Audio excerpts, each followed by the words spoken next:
नमस्कार दोस्तों, स्वागत है आपका इस वीडियो में। आज हम लोग मैराथन क्लास में नया टॉपिक देखने जा रहे हैं, जो कि आपका मिडवाइफरी मॉर्निंग क्लास में चलेंगे। और आज नया टॉपिक स्टार्ट होने जा रहे हैं। शाम की क्लास में आपका यही टॉपिक चलेंगे, नए नए टॉपिक चलेंगे, जिसमें कि और सारे बीवीआई क्वेश्चन हम लोग करेंगे, जिसमें हम लोग प्राइमरी हेल्थ केयर के बारे में जानने वाले हैं। और जो भी अभी तक पीडीएफ नहीं लिया है, सारे जो मटेरियल है, जो क्लास का छूटे हुए क्लास है, जो बीवीआई क्वेश्चन हमने करवाए हैं, वो सारे नहीं देखे हैं, तो आप लोग इस नंबर पर कांटेक्ट करें। इस नंबर पर आप कांटेक्ट करें, आपको सारा कुछ मिल जाएगा। जो भी स्टडी मटेरियल है और जैसे क्लास एंड होते हैं वो आपके व्हाट्सएप पे चला जाएगा। तो इसके लिए आप लोग इस नंबर पर कांटेक्ट करें। निश्चित रूप से बचे हुए समय में पूरे सिलेबस आपको कवर करके दूंगा, और जिससे कि आप सिलेक्शन ले पाए, आपका मेरिट लिस्ट में नाम आ सके। तो चलिए हम लोग बिना देरी के क्लास को स्टार्ट करते हैं और अपने क्वेश्चन की तरफ बढ़ते हैं। साथ ही आपका जो मिडवाइफरी है वो चलता रहेगा, क्योंकि मिडवाइफरी से ज़्यादातर क्वेश्चन आते हैं, तो ये इसलिए उसको आपको मतलब कवर करना ही पड़ेगा। तो उसको हम कवर करवाएंगे। मॉर्निंग टाइम में मिडवाइफरी चलेंगे, और अभी हम लोग नया टॉपिक जो कि आप देख सकते हैं, इसको हम लोग कंटिन्यू करने जा रहे हैं। और आपको ऐसा नहीं है कि आप टेस्ट सीरीज लगा लिए तो उससे बहुत ज़्यादा बेनिफिट हो जाएंगे, क्योंकि आपका यदि क्वेश्चन आ रहे हैं तो वहाँ पर आप 10 मिनट पहले बना के बैठ जाएंगे। जैसे इसी का आंसर पता है, जैसे ये होंगे या ऑल ऑफ दीज होंगे, तो इसको मार दीजिएगा। तो इसमें कितना समय लगेगा, मतलब 5 से 10 सेकेंड लगेगा। लेकिन आ ही नहीं रहा है तो आपको टाइम के ड्यूरेशन का क्या होता है, टेस्ट सीरीज से क्या होता है, आपका टाइम का पता चलता है कि हम 1 घंटा में बना रहे हैं कि नहीं। यहाँ पे कैलकुलेशन वाली तो बात ही नहीं है। यहाँ पे सीधा सीधा है, आपको आ रहा है तो यस, नहीं आ रहा है तो नो, आ रहा है तो सही टिक करिए। तो इसलिए अब आपको पढ़ना ज़रूरी है। जितना आपको क्वेश्चन मिल सकता है उतना क्वेश्चन करिए, और हम आपके एग्ज़ाम तक बहुत सारे क्वेश्चन हम आपको करवाने वाले हैं, जिससे कि आपको और सटीकली जो क्वेश्चन होंगे वो भी हम आपको लास्ट में करवाएंगे, जिससे कि डायरेक्ट लड़ जाए। तो इसके लिए आप लोग ज़रूर कॉन्टैक्ट करें। नंबर जो आपको दिया है उस पर आपको सारा कुछ मिल जाएगा। कह रहा है कि वाइटल साइन क्या होता है। तो वाइटल साइन की हम बात करें, जिसमें इसमें दिया है कि जैसे कि पल्स दिया है, टेम्परेचर दिया है। इसका हम यदि देखें बीपी का, तो क्या होता है कि ये होता है ब्लड प्रेशर। तो बीपी मतलब, तो इस वाइटल जो साइन होता है वो क्या है, ये सभी होते हैं, मतलब बीपी भी होते हैं, पल्स भी होते हैं, टेम्परेचर भी होते हैं। तो इसका करेक्ट आंसर आपका ऑल ऑफ दीज हो जाएगा। नेक्स्ट है कि नॉर्मल पल्स रेट कितना होता है। तो नॉर्मल पल्स रेट होता है वो कितना होता है, 72 मिनट होता है। कितनी होती है, 72 मिनट रेट होते हैं उनका, जो काउंट किया गया है। उसके बाद है कि नॉर्मल बॉडी टेम्परेचर कितना होता है। यदि हम सेल्सियस में बात करते हैं तो 98, इसमें तीनों में आप देख सकते हैं, सिर्फ इसके यूनिट का डिफरेंस है। तो यदि हम बॉडी का टेम्परेचर की हम बात करें तो नॉर्मली बॉडी का टेम्परेचर कितना आता है, तो ये मतलब कि कह सकते हैं कि 98.4 डिग्री फ़ारेनहाइट रहता है। कितना फ़ारेनहाइट, सेल्सियस में 37 डिग्री सेल्सियस होता है, मतलब कि ये नॉर्मल बॉडी का टेम्परेचर। वही रूम टेम्परेचर की हम बात करें, जैसे हम खुली वातावरण में रहते हैं तो उसका 25 डिग्री सेल्सियस होता है, और बॉडी का 37 डिग्री सेल्सियस। और फ़ारेनहाइट में हम बात करें तो ये फ़ारेनहाइट में कितना होता है कि ये मतलब कि 98.4 डिग्री सेल्सियस फ़ारेनहाइट। अगला है कि इनमें से कौन, इसमें तो बहुत इजी क्वेश्चन है, आपको सब क्वेश्चन इसमें मतलब कि आ जाना चाहिए। एक बार वीडियो से देखिएगा, एक बार रिवाइज करिएगा, तो आपको सारे क्वेश्चन निश्चित रूप से आएंगे।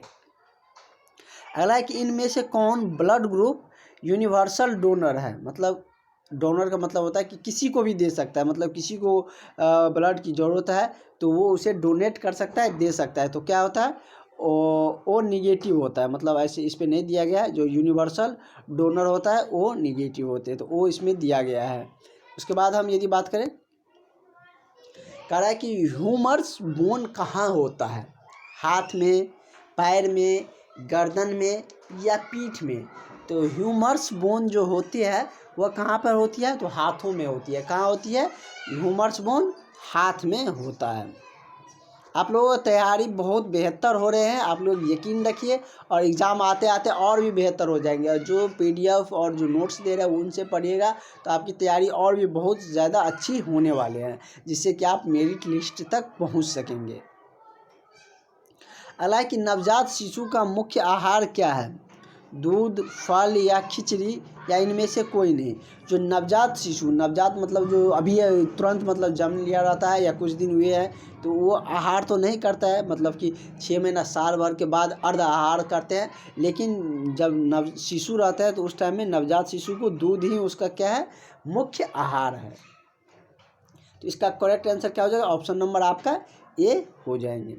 अगला है कि बीपी मशीन का नाम क्या है, मतलब बीपी मशीन का नाम क्या होता है, मोनोमीटर या कैलोरीमीटर या थर्मोमीटर या नन ऑफ दी। तो इसका क्या होता है, मतलब इनमें इन सब से नहीं नापा जाता है। जो आपने नापते देखे होंगे, ना तो उसको कैलोरीमीटर कहते हैं, ना मोनोमीटर कहते हैं, ना थर्मोमीटर कहते हैं। इसका करेक्ट आंसर यही हो जाएगा। हालांकि नॉर्मल सीरम जो क्रिएटिनेशन लेवल होता है वो कितना होता है, ये इंग्लिश में ही दे दिया गया है। ये लगभग कितना होता है, अप टू 5 mg मिलीग्राम होते हैं। सारे एक्सप्लेनेशन हम आपको बताएंगे। कह रहा है कि डायबिटीज मतलब होने का क्या कारण है, मतलब डायबिटीज जो होता है किस कारण से होता है, ग्लूकोज की कमी से, ग्लूकोन की कमी से, या ग्लूकोज की कमी से, या थायरॉक्सिन की कमी से, या इंसुलिन की कमी से। तो डायबिटीज रोग जो होता है वो इंसुलिन की कमी से होती है। किसकी कमी से, तो इंसुलिन की कमी से होता है। यदि आपको आंसर पता हो तो आप लोग कमेंट में लिख भी सकते हैं। हालांकि normal blood sugar fasting level क्या होता है, मतलब नॉर्मल ब्लड शुगर का जो फास्टिंग लेवल है वह कितना होता है, तो वह कितना होता है, 8 से 80 से 100 मिलीग्राम परसेंटेज होते हैं। तो इसका करेक्ट आंसर आपका ऑप्शन नंबर ए हो जाएगा। अगला है कि सेलेवरी ग्लैंड्स क्या है, कैरोटिड या पैरोटाइड या थायराइड या इनमें से कोई नहीं। तो सेलेवरी ग्लैंड जो होती है वह क्या होती है, तो ना तो पैरोटिड होती है, ना कैरोटाइड होती है, ना थायराइड होती है। तो इसका करेक्ट आंसर आपका यही हो जाएगा। नेक्स्ट क्वेश्चन की तरफ बढ़ते हैं। अगला क्वेश्चन आपका कह रहा है कि विटामिन ए की कमी से क्या होता है। तो विटामिन ए की कमी से कौन सा रोग होता है, ये आपको पता है, रतौंधी होती है। कौन सा रोग होती है, रतौंधी रोग विटामिन ए की कमी से होते हैं। अगला है कि प्लीन जो पेट में कहाँ होता है, जो प्लीन होती है वो पेट में कहाँ होता है, बाएं ऊपर या दाएं ऊपर या बीच में या इनमें से कोई नहीं। जो प्लीन जो होती है वो कहाँ पर होती है, तो बायां ऊपर में होती है, पेट में बाएं ऊपर में होती है। अगला क्वेश्चन है कि श्वसन तंत्र में होता है, मतलब श्वसन तंत्र में मतलब कहाँ होता है, लंग्स, फेफड़ा में, हृदय में, या स्टोमाटा आमाशय में, या इनमें से कोई नहीं।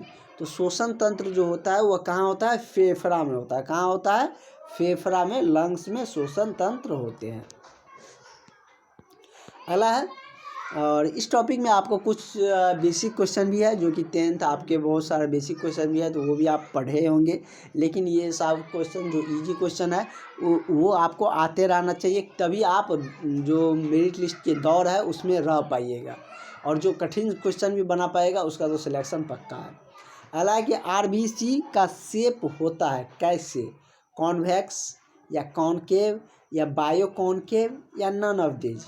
तो आरबीसी का जो शेप होते हैं वो कैसा होता है, बाय कॉनकेव होता है। कैसे होता है, बाय कॉनकेव होता है। तो इसका करेक्ट आंसर आपका ऑप्शन नंबर सी हो जाएगा। अगला है कि शरीर में सबसे लंबी मांसपेशियां कहाँ होती है, हड्डी नहीं, मांसपेशियां की बात कर रहे हैं।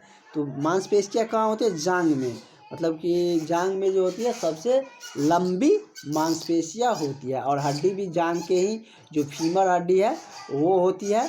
और यदि हम वही बात कर ले सबसे छोटी हड्डी, ये मतलब कि कान की हड्डी होती है। कहाँ की, कान की हड्डी, स्टेपीज जिसको बोलते हैं। कान में 3 हड्डी होते हैं, जो जिसमें सबसे छोटी क्या होती है, स्टेपीज।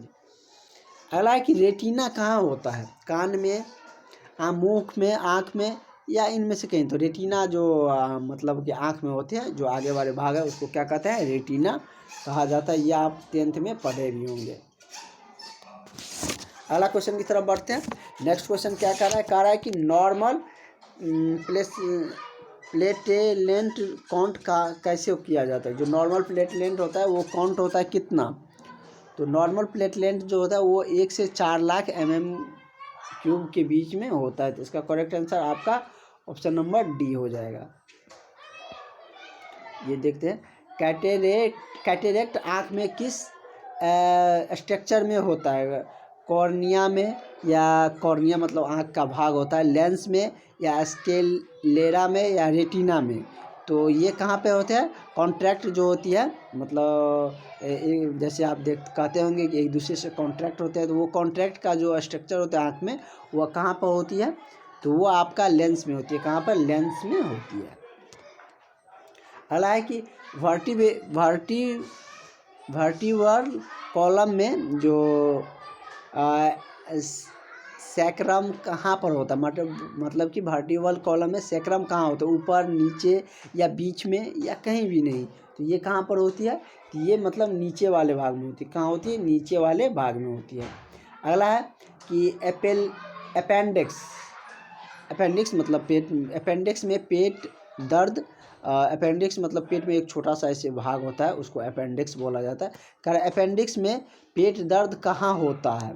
ऊपर मतलब दाएं, या नीचे दाएं, या ऊपर से बाएं, या नीचे से बाएं? तो ये जो अपेंडिक्स में जो पेट दर्द होती है वो मतलब नीचे से दाएं की तरफ होती है। कहाँ? नीचे से दाएं की तरफ।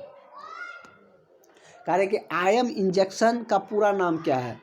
इंस्ट्रामेन, या इंस्ट्रामीन, या इनसाइड द मेन, या इंस्ट्रामस्क्यूलर? तो IM का जो इंजेक्शन का पूरा नाम है वह क्या है? तो वो है आपका इंस्ट्राम एस्क्यूलर। क्या है? इंस्ट्राम एस्क्यूलर। तो इसका करेक्ट आंसर आपका ऑप्शन नंबर डी हो जाएगा। नेक्स्ट है कि सबसे लंबा बोन इन बॉडी में सबसे लंबा बोन इन बॉडी मतलब कि सबसे लंबा शरीर में हड्डी कौन सी होती है? इसका हम जिक्र भी कर चुके थे कि फीमर होती है, जो कि जांघ की हड्डी होती है। इसका करेक्ट आंसर क्या हो जाएगा? मतलब ऑप्शन नंबर ए हो जाएगा। कह रहा है कि सबसे लंबा मसल कौन होता है? मस्कल कौन होती है? तो ये क्या हो जाती है? तो एस्ट्रोटोराइस हो जाती है। क्या होता है? एस्टार्टोरियस। तो इसका करेक्ट आंसर आपका ऑप्शन नंबर आपका डी हो जाएगा। कुछ क्वेश्चन में इंग्लिश में ही ऑप्शन मतलब हो चुका है, तो इस तरह के आप लोग परेशान नहीं हुए। नीचे में मतलब कि हिंदी में दिया गया है, तो इसमें मतलब कुछ टर्म है, इस वजह से इसमें कुछ जो क्वेश्चन है वो इंग्लिश में आपको देखने को मिल रहे हैं। उसको हम एक्सप्लेन कर देंगे, उसको घबराने की ज़रूरत नहीं है। कह रहा है कि अच्छा हिंदी पर ही लेके चलते हैं, इस सब को हम इंग्लिश वाले को बाद में देख लेंगे, जो कि आपका यहाँ से हम लोग देखते हैं क्या कुछ कह रहा है। कह रहा है कि जले हुए स्थान पर कौन सा मलहम लगाते हैं? जहाँ पर जल जाता है वहाँ पर कौन सा मलहम लगाते हैं? तो वहाँ पर सिल्वर जो सल्फ्यूनाइड जो होते हैं वो लगाते हैं। मतलब हिंदी में भी सिल्वर ही लिखा जाएगा, ऐसा नहीं है कि इंग्लिश है तो दिक्कत होगा, ऐसे सिल्वर होगा। सिल्वर सल्फाडिनाइज होते हैं। कह रहा है कि शरीर का तापमान नापने का यंत्र क्या है? तो शरीर का जो तापमान मापा जाता है वह किस यंत्र से मापा जाता है? तो थर्मोमीटर से। थर्मामीटर से ही मापते हैं, तब पता चलता है कि हमारे शरीर में कितना टेम्परेचर बढ़ा है, कितना बुखार है।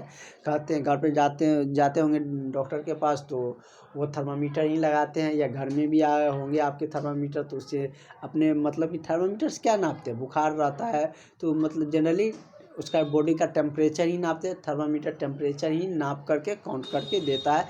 यदि 98 डिग्री से ज़्यादा है तो कहता है बुखार है, क्योंकि 98 डिग्री बॉडी का नॉर्मल टेम्परेचर होते हैं। अभी हमने देखे थे 98 डिग्री फ़ारेनहाइट होती है। अगला है कि बीपी मापने का यंत्र क्या है? बीपी किसके द्वारा मापा जाता है? तो बीपी का हम यदि बात करें तो इससे पहले भी हम लोग देखे थे, लेकिन वहाँ पर ये ऑप्शन नहीं दिया गया था। यहाँ पर ये ऑप्शन दिया गया है, फेसियोनो मैनोमीटर के द्वारा ये मापा जाता है। तो इसका करेक्ट आंसर क्या हो जाएगा? ऑप्शन नंबर आपका बी सही हो जाएगा। नेक्स्ट है कि नवजात शिशु का सर्वोत्तम आहार क्या होता है? तो ये हमने देखे थे, लेकिन वहाँ पर हम लोग सिर्फ देखे थे दूध होता है, लेकिन किसका दूध सर्वोत्तम आहार होता है? गाय का दूध, माँ का दूध या बकरी का दूध। तो ये आपको पता है कि सर्वोत्तम आहार किसको माना जाता है, तो माँ के दूध को ही माना जाता है। और इसके लिए बहुत सारे अवेयरनेस भी चलाए जाते हैं, जागरूकता जागरण करने के लिए बहुत सारे आप टीवी पर प्रचार भी देखते होंगे कि नवजात शिशु को माँ का दूध ही देना चाहिए। तो मतलब कि सर्वोत्तम आहार उसके लिए क्या होता है, माँ का दूध ही होता है। अगला है कि पैरोटीड मतलब है क्या होता है, सिल्वर ग्लैंड है या इंडोक्रीन ग्लैंड है या दोनों है या नन ऑफ दीज। तो पैरोटीड जो होती है वो क्या है, तो वो मतलब कि सिल्वर ग्लैंड है। क्या है, सिल्वर ग्लैंड। तो इसका करेक्ट आंसर आपका ऑप्शन नंबर ए सही हो जाएगा। नेक्स्ट है कोशिका, इंग्लिश में उसको सेल कहते हैं। कोशिका की खोज करने वाले वैज्ञानिक कौन थे, तो कोशिका की खोज किसके द्वारा किया गया था, तो रॉबर्ट हुक के द्वारा। किसके द्वारा, रॉबर्ट हुक के द्वारा। दो जगह रॉबर्ट हुक ही दे दिया गया, तो आप मतलब इसको सही कर सकते हैं। रॉबर्ट हुक के द्वारा क्या हुआ था, मतलब कोशिका का खोज किया गया था। अगला है कि शरीर की क्रियात्मक एवं संरचनात्मक सूक्ष्मतम इकाई होती है क्या, मतलब कोशिका ही है। कोशिका का परिभाषा ही है कि यह शरीर की क्या होती है, क्रियात्मक एवं संरचनात्मक सूक्ष्मतम इकाई होती है। तो इसका करेक्ट आंसर क्या हो जाएगा, आपका ऑप्शन नंबर डी हो जाएगा। नेक्स्ट क्वेश्चन हम लोग देखते हैं। कह रहा है कि सेल का शक्ति ग्रह सेल का शक्ति ग्रह कहलाता है क्या, केंद्रक मतलब सेल में जहाँ से शक्ति मिलता है, कहाँ से ऊर्जा उसको मिलता है, केंद्रक से या केंद्रिका से या माइटोकॉन्ड्रिया से या लाइसोसोम से। तो यह सेल को कहाँ से शक्ति ग्रह मिलता है, तो मतलब माइटोकॉन्ड्रिया से। कहाँ से, माइटोकॉन्ड्रिया से। अगला है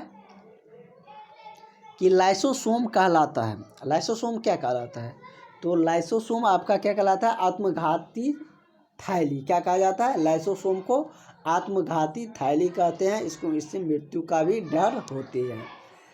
अगला क्वेश्चन हम लोग देखते हैं।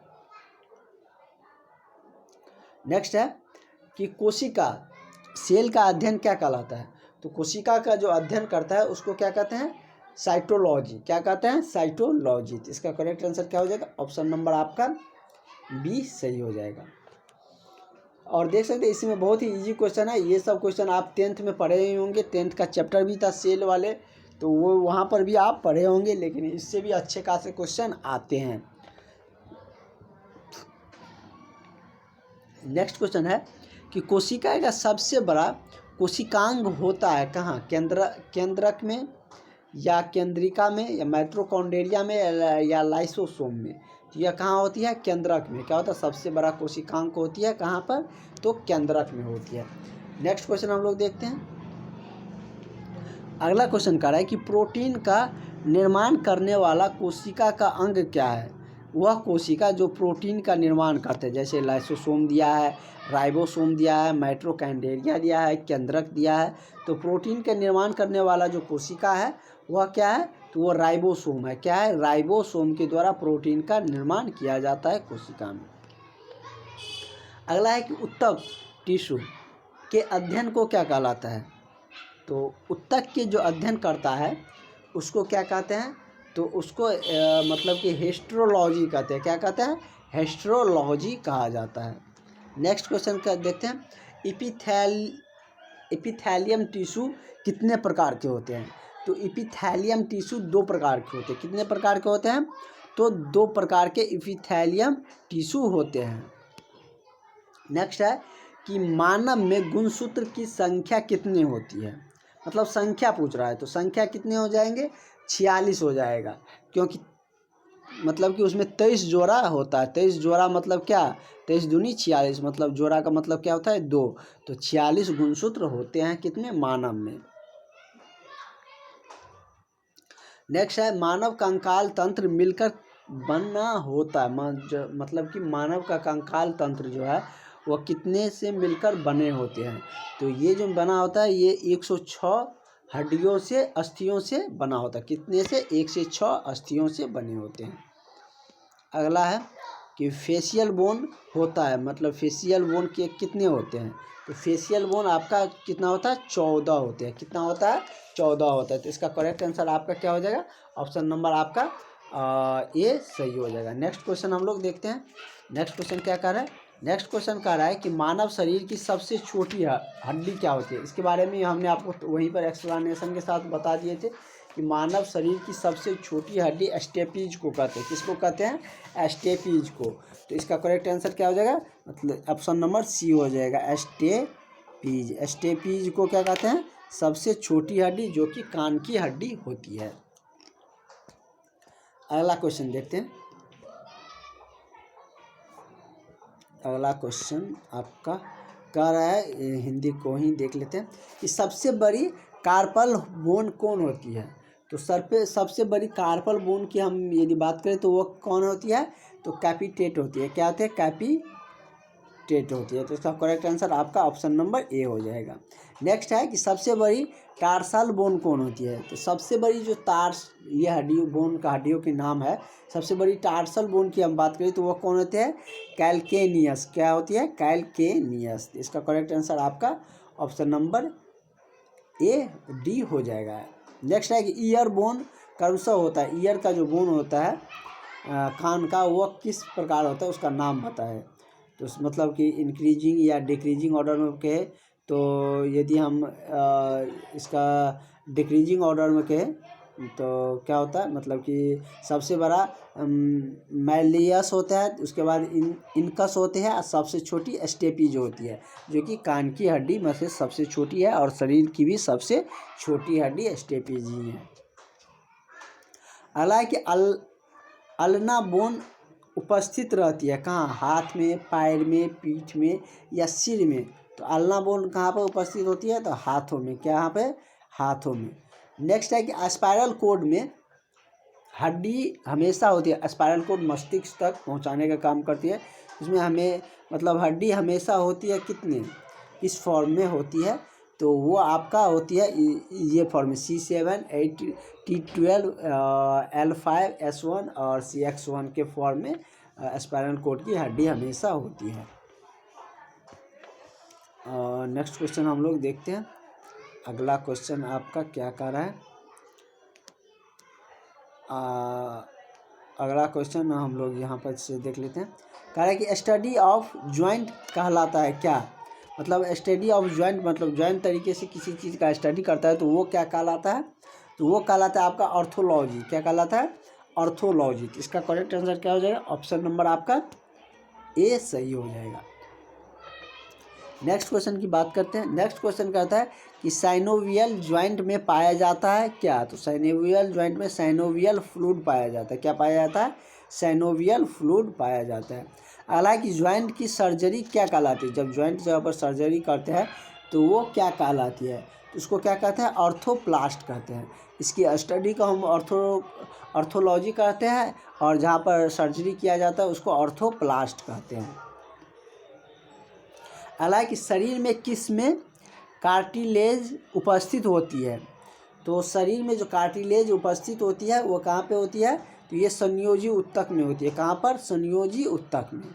अगला है कि शरीर की सबसे मजबूत अस्थि होती है कहाँ पर? मतलब कि सबसे मजबूत जो अस्थि है वो, मतलब इससे पहले भी हम लोग देख चुके थे, उसी को बोन्स कहते हैं, उसी को अस्थि भी कहते हैं। तो वो कहाँ पर होती है? मतलब कि मैंडिएबल में होती है। तो इसका ऑप्शन आपका ये सही हो जाएगा। अगला है कि शरीर की कौन सी हड्डी ब्यूटी बोन के नाम से भी प्रचलित है? किस हड्डी को ब्यूटी बोन कहा जाता है? तो ये किसको कहा जाता है? तो कैलिविकल को ब्यूटी बोन भी, सुंदर हड्डी भी कहा जाता है। ऐसा नहीं है कि आप ही लोग तो सुंदर होते हैं, हड्डी भी और हमारे शरीर के भाग भी बहुत सारे सुंदर होते हैं।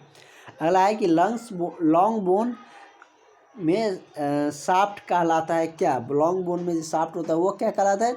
डिस्फेसिस कहलाता है। क्या कहलाता है? डायफाइसिस। तो इसका करेक्ट आंसर आपका ऑप्शन नंबर सी सही हो जाएगा।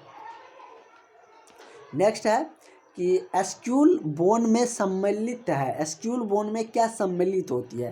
तो एस्क्यूल बोन में जो सम्मिलित होती है वो क्या होती है? तो कैरिनियल बोन एंड फाइनल बोन होती है। क्या होती है? कैरिनियल बोन और फाइनल बोन होती है। नेक्स्ट है कि पैटेला बोन कहाँ स्थित होती है?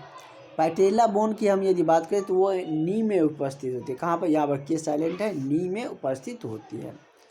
अगला है कि एस्क्यूल की जो छत बनाने वाली हड्डी है वो क्या कहलाती है? तो उस हड्डी को हम लोग क्या कहते हैं? तो उसको हम लोग पैटेरियल बोन कहते हैं। इसके बाद अब इंग्लिश वाले समाप्त हो गए, हिंदी वाला क्वेश्चन ही आपको ज़्यादा मिलेंगे।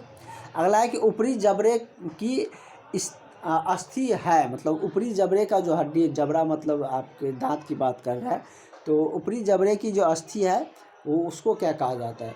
उसको क्या कहते हैं? मैक्सिला कहा जाता है। क्या कहा जाता है? मैक्सिला। इसका करेक्ट आंसर ऑप्शन नंबर आपका बी हो जाएगा। वही नेक्स्ट क्वेश्चन की बात कर लेते हैं। अगला क्वेश्चन कह रहा है कि निम्न में से कौन सी अस्थि को शोल्डर गिल्डली कहते हैं? तो शोल्डर गिल्डली किस अस्थि को कहा जाता है? तो ये स्कैपुला को कहा जाता है। किसको कहा जाता है? तो स्कैपुला को। तो इसका करेक्ट आंसर आपका ऑप्शन नंबर ए सही हो जाएगा। अगला है कि निम्न में से कौन सी अस्थि को कॉलर अस्थि बोन से पहचानते हैं? तो किसको हम लोग कॉलर अस्थि कहते हैं? तो ये आपका क्या हो जाएगा? ऑप्शन नंबर बी हो जाएगा, जो कि क्लेविकल को हम लोग क्या कहते हैं? कॉलर अस्थि बोन कहते हैं। तो इस तरीके से हम लोगों का जो बहुत सारा क्वेश्चन हम लोग मतलब देखे हैं आज भी, और एक से 2 क्लास और होंगे तो इस टॉपिक का सारा क्वेश्चन हम लोगों का कवर हो जाएगा। नेक्स्ट है कि मानव शरीर में ल्यूम्बर जो वेरिएबल होती है वो कितना होता है? 7, 5, 12 या 1? तो यह कितना होती है? तो ये आपका होता है कितना? 5। कितना होता है? 5 होता है। तो इसका करेक्ट आंसर आपका ऑप्शन नंबर ए हो जाएगा। नेक्स्ट है कि मानव शरीर में सेसोमॉइड बोन का उदाहरण क्या होता है?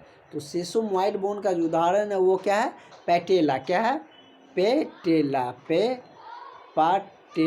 पैटेला। तो इसका करेक्ट आंसर क्या हो जाएगा? ऑप्शन नंबर आपका डी हो जाएगा। अगला है कि मानव शरीर में ल्यूम्बर वर्टिब्री होती है कितना? मतलब 7, 5, 12 या 1? तो इसकी संख्या कितनी होती है? 5 होती है। कितनी होती है? 5 होती है। इस तरीके से हम लोग बहुत सारे क्वेश्चन को आज कवर किया है। नेक्स्ट वीडियो में हम लोग और भी क्वेश्चन देखेंगे। फिलहाल इसमें इतना रहने देते हैं। और जो आप लोगों का मैराथन क्लासेज चलती है, इसमें आपके आने वाले समय में जब तक एग्ज़ाम होंगे उससे पहले आपका सारा सिलेबस पूर्ण रूप से रिवाइज करके हम आपको दे देंगे। साथ ही आप लोग PDF भी ज़रूर ले लें। Thank you.